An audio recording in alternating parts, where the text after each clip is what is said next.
For our last session for Future CX Talent Strategies, we talked to Daniel Mendez Costabel to discuss the importance of driving a positive impact in business and company culture. Let us all tune in and stay in the know. Corporate social responsibility, or CSR, and environmental, social, and corporate governance, or ESG, have evolved from being buzzwords to becoming the core of an organization's strategy. Companies acknowledge the strong desire from employees to have initiatives which align with their personal values that they can partake in. Today, we will take a closer look at how organizations can heed this call to drive positive impact. We are joined today by a CX expert from a world-renowned brand. He is the Innovation and Incubation Lead for Delivery Partners at Microsoft. He is an enthusiastic explorer of relationship management, innovation, and customer service ideas and practices. As an experienced customer service and support professional for over 20 years, he is focused on the orchestration of teams and partners to deliver customer experiences and business results at a global level. His line of work puts emphasis on innovation, design, implementation, and management of regional and global teams and operations to drive customer relationship management strategies. I'm delighted to welcome to Transformative CX Talks, Mr. Daniel Mendez Costabel. Hi, Daniel. Thanks, Dan. Hi. Nice to be here. I feel honored to be part of the TDCX Talks event and this conversation with you today. Driving positive impact is something that I see as central to the work that we do in Microsoft. And I think that these recent times give us plenty of opportunities to understand how people, how organizations at multiple places are more and more craving for ways of work that drive that positive impact that is central to our conversation today. So I'm happy to be here today to talk about some of the things I'm witnessing. Well, the honor is ours, Daniel. You know, I'm very much excited of what I've learned, and I'm sure our audience today is equally excited on what are things that we're going to share to them. So I hope you're ready. Let's start the conversation. Now, in my intro, Daniel, you've been in the CX space for over 20 years. What are your initial thoughts when CSR and ESG started coming up in your organization? Well, when you mention it that way, it seems like I'm definitely much older than I think about myself. But let's jump into the real subject of our conversation today. Yeah, season is a better word for sure. So some keywords that represent a lot of the work, a lot of the themes that I have seen lately related to some of these subjects, right? Driving, recognizing, increasing organizational cultural awareness and alignment between organizations, and inclusion among people. Those are some of the most powerful concepts that I see on an ongoing basis between organizations, between suppliers, or as we call them, delivery partners, with a very good reason.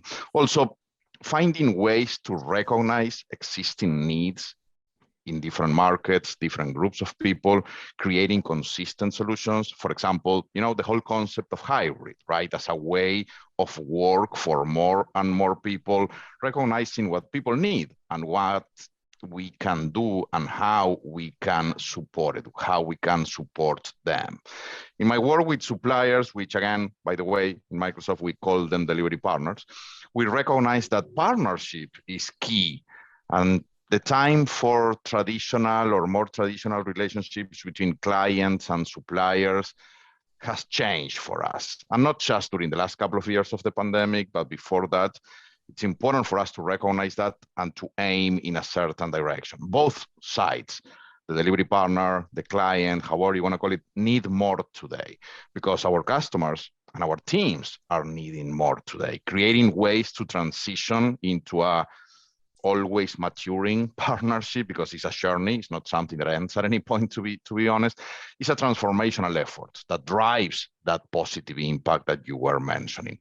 Intentionally using practices such as impact hiring or vested sourcing or operational practices such as swarming. All of those things, when applied to different models, create the possibility to drive that positive impact. That is not just a result or an organizational KPI, but a true way of doing things together, where our teams work better together and our customers see, as a result of that, a positive impact. Thank you, Daniel, for sharing that. A lot of terms that you shared. My next question which relates to my first question is, how can organizations drive? Because you kept mentioning partnership is key, driving positive impact. How can organizations drive positive impact through their internal and external teams, vendors and BPOs?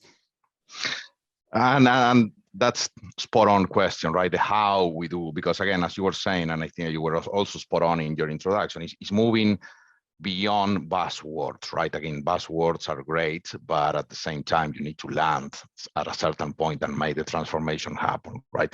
And I'm going to use one big word for us, which is caring, right? At a tactical level, what does that mean? Because everybody will, at a certain point, even emotionally speaking, think about, caring, that's important, right? We will all agree on that, okay? But what exactly does that mean, and how you make it part of how you work? Well, let's start from the basics. It's about, for us, having more conversations, which means having more time intentionally dedicated to have more and different conversations across teams and managers, individuals, and training people, especially the managers and leaders, to make those experiences part of their framework and mindset. And even more tactically, right, making sure that your organization accounts for all of that in a way that recognizes, that drives the impact, meaning that, for example, your workforce management needs to account for that, right? So if you're going to be investing more, if you're going to be really transforming caring into a new kind of experience for your employees, for your teams on both sides of the conversation, that means time, and you need to be intentional on investing that time. And again, time for the conversations, but also time for training, time for getting ready, time for transforming your own behaviors. I have seen organizations thriving when doing things like those and making sure that they are properly baked into, for example, their workforce management plans. Thank you, Daniel. It's really nice to hear that everyone has as you mentioned, has a role in this, and it certainly is a big impact to the team, the organization, partners. And you talked about the tactical approach, and one of those things that we can absolutely do to fortify this is training. With so much that has happened in the world, I'm talking about, within the 2 years, so we've experienced a global pandemic. How do you think, particularly right now, how do you think companies can consistently engage their employees in driving positive impact, aside from training? Yes. So the component of training as a mean to have those more engaging and more experiential conversations is absolutely key. But again, the end result, the end activity is basically having more of those experiences, right? So training is definitely a mean. But I think this question also connects very closely, very directly to that previous one about how we drive that positive impact. Was talking about the key factor of intentionally driving more conversations, more of those experiences that allow us to create even more and more new experiences for our employees, for our teams, for our communities, right? And I think that's relevant because we are exploring connections that are deeper in some aspects than before at work, while being far away in a very real geographical dimension, right? You feel a lot of that, and we even have studies that demonstrate that, what we call the hybrid paradox, where we see 70% of employees wanting flexible working options to continue, even if situation keeps changing, but 70% of employees really want to continue having that flexible arrangement, right? But also 65% of them are expressing a desire for greater in-person contact with their teams, right? So you want to have the flexibility, you want to continue working from home or for different locations, but you also want to get closer to people, right? That's what we call the hybrid paradox in effect. And it's not something that has happened only the last couple of months. It's something that has been brewing during the whole process. We hear every day about employees and people who are looking for more, for a deeper sense of belonging, for deeper alignment, for a broader perspective that transcends the just a job kind of conversation into true experiences. That move, that kind of thinking, positive impacts that we are creating in those employee experiences, that we aim to create in employee experiences through things like the hybrid model of work and practices and technologies that drive employees' experiences, resonates on more fulfilling, broader careers and work experiences, which we see improving every dimension of the employee experience, including retention, right? Retention is a very, very important part of the conversation. We want to nurture those relationships. We want to nurture those experiences. We want to have longer journeys. We want to have deeper meaning in the work that we do. Retention is an important dimension of that, but it's not the only one. I think that if you focus that part of the conversation only on the tactical aspect, on the even, operational, financial aspect of retention, you're missing one big part of the biggest conversation, which is employee experience according to these very interesting and dynamic recent times, and how you adapt and how you nurture the experience of your employees in that context. Apologies that it was a little bit too long, but I think that there are so many aspects and so many interesting dimensions of that conversation that I hope that different that layers. connects.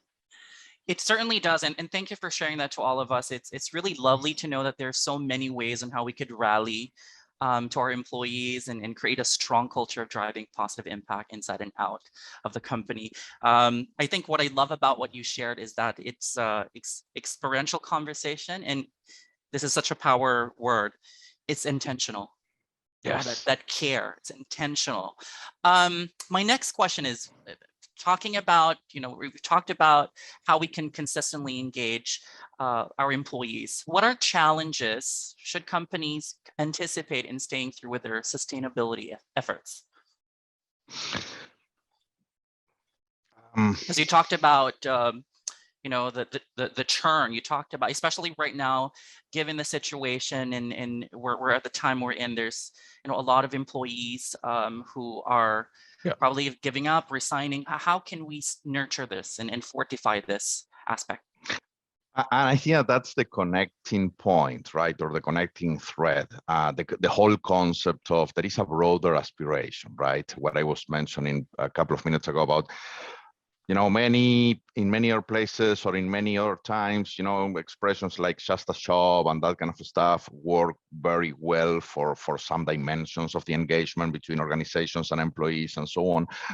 And one thing that we are seeing is that, it has been evolving, right? Generational, in terms of generations aspiring to something else. We have been hearing for years already how the aspirations of newer generations are looking for something else, right? And the fulfillment that they seek is definitely connecting to other dimensions. That's why I also personally think that that concept of experience connect as well, because it's much more encompassing and broader than just the task in front of you or the job title or some of the more tactical dimensions. How you keep connecting, and I think you were using a word that is also very important for us in Microsoft, some of those even larger conversations like sustainability, right? Which is something that is very important, and not only for, newer generations, but for everybody at the end of the day. And there are multiple communities and organizations and governments and countries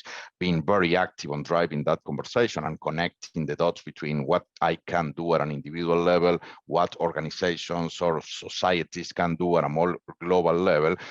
But the underlying fact for many of us is that that's, again, one of the needs, one of the things that people are including into their experience, right? So there is a commitment. For example, we have our commitment, organizationally speaking, becoming carbon neutral is important for Microsoft in a certain amount of time to make sure that we drive meaningful contributions as an organization.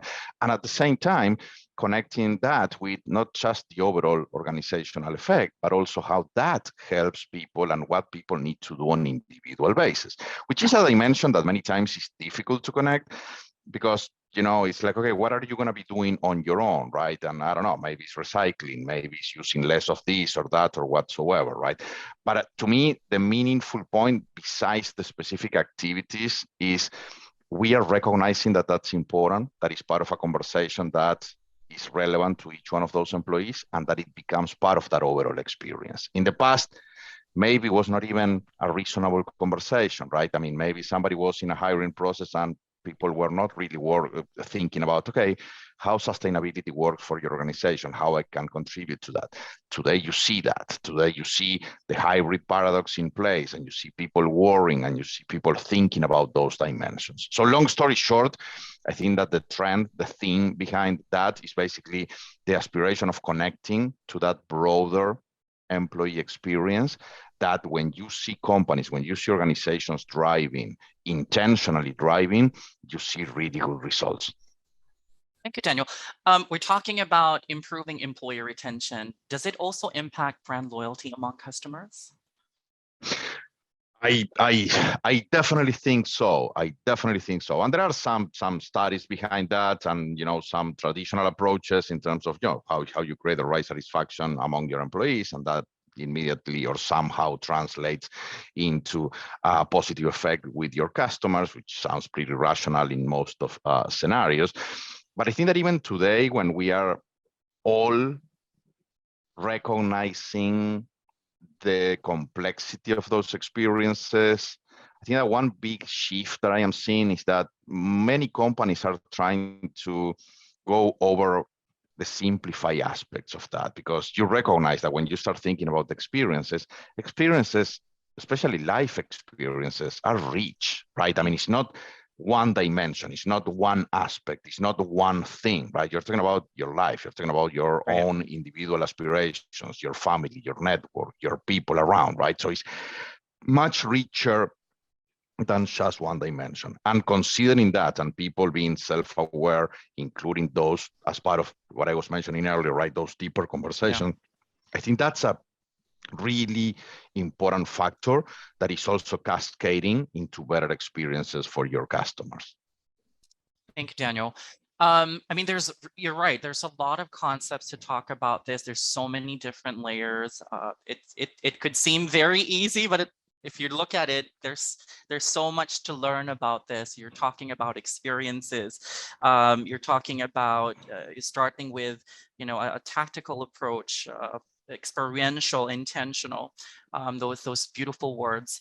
Do you envision the drive for positive impact to become stronger in the years to follow? How so? I could say that's a very active conversation, has been a very active conversation for a while. And listen, future outlook, Dan, as you know, it's always interesting, but at these times, I would say it's extra interesting because of how fluid many of the situations we are living through are right now, right? And in some cases in a positive manner, in many other cases in not such a positive manner. So it's difficult, right? What I can say is that in the near past, especially the last couple of years, probably a little bit longer than a couple of years already, I have felt and I have witnessed people, organizations engaging in a need for more connection, right? That's why also, the whole concept of hybrid paradox makes such an interesting sense, right? Because we couldn't, and in many cases, we still can't continue doing what we were doing before from a personal connection perspective, right? So we all keep, aiming for, it's so interesting when you still hear some of those conversations about back to normal, and back to normal. It's like, okay, so you're assuming that, some things are going to go back in a certain sense and so on and so forth. Is that even the right assumption, right? The whole concept of hybrid started, being a response to, well, some circumstances and some needs have changed in a meaningful way that are going to last many, many, many years. So we need to create something new, right? And that effort created a call for positive impact for many people because it became part of our daily experience, right? It was not longer a KPI or, again, just a job, a way to feel part of a bigger picture with a bigger motivation that kept us afloat in a period of distress, great uncertainty, greater flexibility, in some cases in a negative manner, where the boundaries even of what you call work-life balance have become so blurry, right? And in some cases providing opportunities, but in some cases creating a lot of stress, a lot of tension in your own ecosystem, in your own network, right? So going back to hybrid paradox, right? You have that 20% of people who want to have more flexibility. You have the 65 people who at the same time want to be having greater in-person connections with their teams, with their customers, with the people who work with them. I can only hope that we all, individuals, organizations, everyone continue finding better ways to evolve this journey, because the only thing that I know is that it hasn't ended, right? To have more time dedicated to engage with others as part of your work, if that's relevant for you, to train ourselves on how to create more of those meaningful experiences for ourselves, for the people who work with us, to learn from each other, to effectively be more inclusive, less projective, to have more and more of these conversations at our organizations. And also, let me go back to this event itself, right? More of those conversations are events like these ones, are exchanges like these ones, where we can have the opportunity to get in touch with our people, to see what our industries, what our organizations are doing. Forums like this one today that allow us to continue exploring and learning. So let me end with that thought, if that's okay for you. Advocating for more of these conversations, thanking you, Dan, thanking the whole TDCX organization for having me, help me learning all your valuable experiences at this event today, listening and learning from others. I think that's a big part of the answer that we all have developed during recent times. And I hope, honestly, that we can see much more of that even coming forward. So thank you so much for that. Thank you, Daniel. You beat me to it. That's going to be another question, but thank you for sharing those aspects. I think what I heard is really imperative is that we engage ourselves. We be involved in this. We learn from each other. We start conversations. We involve ourselves in conversations like this. Okay, I hope you're ready with my next question, Daniel. This is that special question that's not in my script.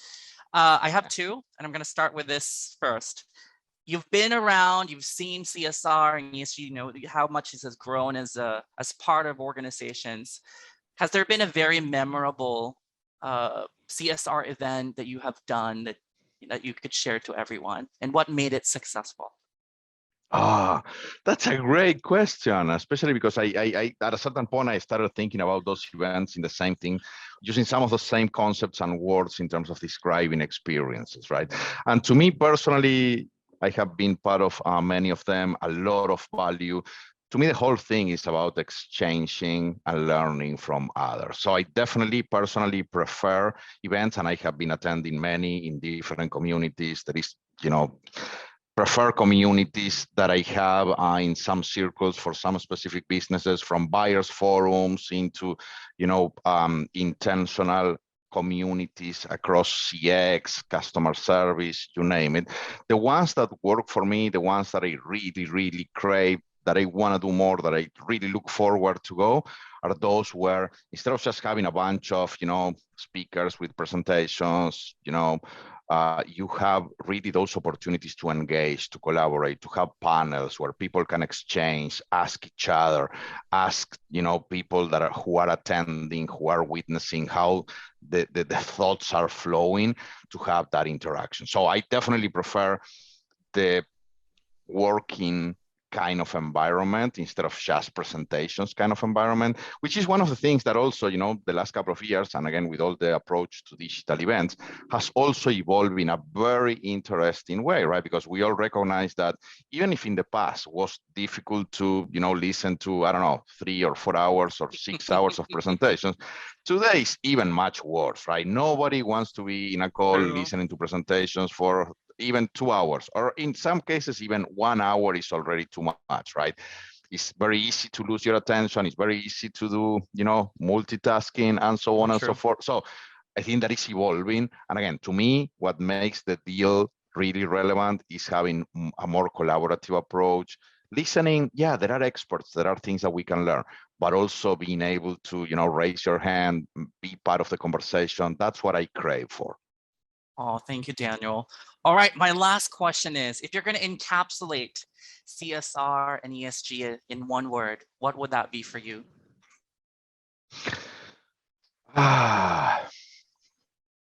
I think that the key word that I will keep repeating is the concept of conversation. And conversation, not just in the tactical sense of two people talking to each other, as we are doing right now with the questions and answers, but conversation between communities, conversations between organizations, conversations between organizations and the people who are part of those organizations, conversations between markets and customers, organizations and customers, conversations as that way of interacting that is much richer, that is much more active, because it's not just me consuming something that somebody's putting in front of me, it's really an exchange. So conversation is the key word for me.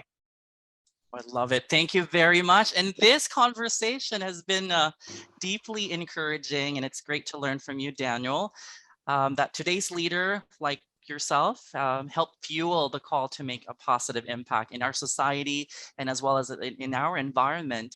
More importantly, whatever role each one of us hold, we can make a difference. That's, I think, what one key takeaway in this amazing conversation. You be part of it, be involved, take that step to make that difference through our advocacies. And I could not be more inspired coming from this talk with you, Daniel. Thank you for all of your wonderful insights that I'm certain our audience today has also learned from and has taken to heart. To our audience, thank you for watching us, and see you in the next conversation. Thank you for joining us on this session of Transformative CX Talks. We have more discussions from esteemed CX leaders, so make sure to check out all our videos to learn more about the CX industry.